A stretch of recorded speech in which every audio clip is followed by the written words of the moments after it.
j'imagine, dans mon travail, on oblige les enseignants à se lever le mercredi matin pour écouter quelque chose qu'ils n'ont pas choisi. Ce n'est pas forcément le public acquis, donc il va falloir que j'adapte dans ma préparation pour leur donner envie de m'écouter à un moment donné. Donc bien percevoir les gens que vous avez en face de vous, si c'est des gens qui maîtrisent déjà un peu le sujet ou qui ne le maîtrisent pas.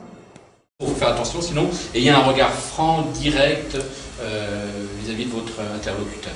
Si vous avez plusieurs personnes, eh bien oui, c'est difficile, mais il faut regarder tout le monde. Ce que je vous propose, c'est lorsque vous regardez les gens, c'est de les regarder tous, pas très longtemps.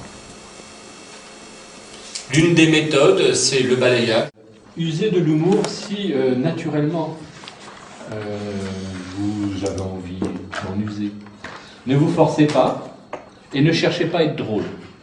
La première personne à amuser, c'est vous-même. C'est-à-dire, soyez naturel avec vous-même.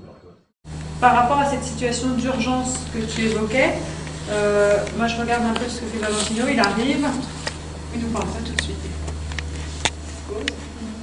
Il va, de temps en temps, il va frapper. On sent qu'il nous donne le départ, je ne sais pas si c'est pour donner le départ ou pour le donner à nous, mais on a le droit d'arriver dans un moment d'urgence où on est un peu couru, on était peut-être un peu en retard avant de sa prise de parole, de se poser, de regarder les gens, poser ses notes, regarder un petit peu ce que je vais dire, vérifier si le matériel est bien là, se donner le temps à soi, et puis démarrer. On a eu le temps de se poser un petit peu.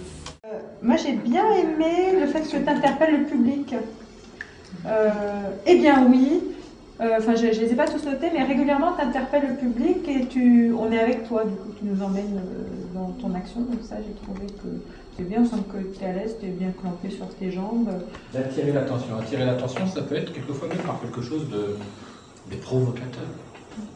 Moi j'aime bien les provocateurs. Et puis parfois on est pressé par la conclusion et on l'a perdue, donc si elle est notée quelque part, on la relit plusieurs fois, il suffit d'y jeter un œil et on conclut, on sait qu'on a dit, le dernier message qu'on voulait donner va pouvoir être transmis.